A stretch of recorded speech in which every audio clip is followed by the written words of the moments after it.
Good evening and welcome to another episode here on Cap Tech. Today we're going to look at Beale Street versus 6th Street. First, I'm a huge fan of Memphis and a huge fan of Austin, but I did want to cover some other cities that should be honorably mentioned here, other streets, districts. Fremont Street, the Vegas Strip, Rush Street in Chicago, was never a huge fan, but I got to throw Chicago some kudos where I can. Bourbon Street in New Orleans, obvious one there. And then this place in Newfoundland and Labrador, which I had never heard of, but has the most bars per square mile. And then I wanted to mention Nashville as well, and even throw a little props to the landing in St. Louis. Let us first dive into 6th Street in beautiful downtown Austin, Texas.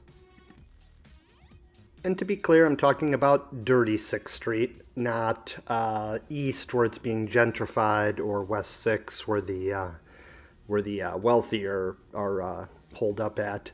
But this is specifically talking about dirty 6 and maybe a little bit how it flows on to Red River there. Within reason, you can get as liquored silly as you'd like to and walk around 6th Street. You might even be able to ride this jackalope here, mythical creature that does exist after all. Austin celebrates itself for being weird, so you'll see some homage paid to that. Here I am at the jackalope with Boba Fett, with a couple of my buddies, and then a rare occasion performing. 6th Street will bring out the best in you. In a lot of ways, Memphis is the same. It's like a drinking museum, a tourist attraction with booze, really a beautiful thing. Here's little props to St. Louis in Memphis.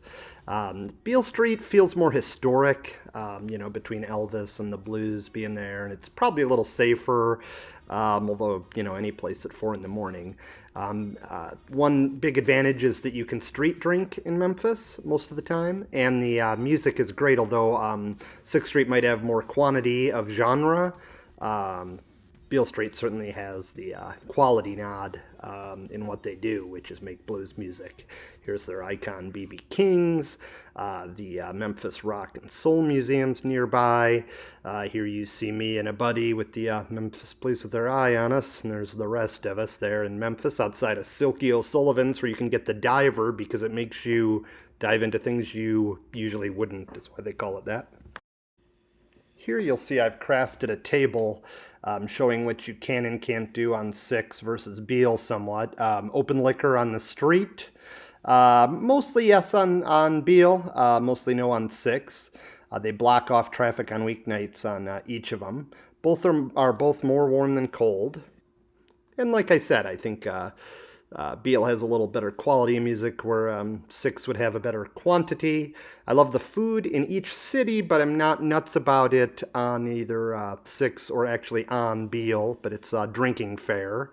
So I really can't give an edge there, but if pressed, I'd probably go to Memphis just because of the barbecue factor on Beale. The other factors listed here are how much fun you can have in each of them. And I really don't know who to give the edge to there, although I did have my bachelor party in Memphis. I've had friends get arrested on both 6th Street and Beale Street. I would say that Beale Street's designed for someone with an average age, maybe mid to late 30s, whereas 6 is designed, for early to mid 20s. But they're both great places and worth checking out. Little slices of Americana with a little booze tied in. Thanks for watching Cap Tech. Please remember to like, share, and subscribe. Thank you.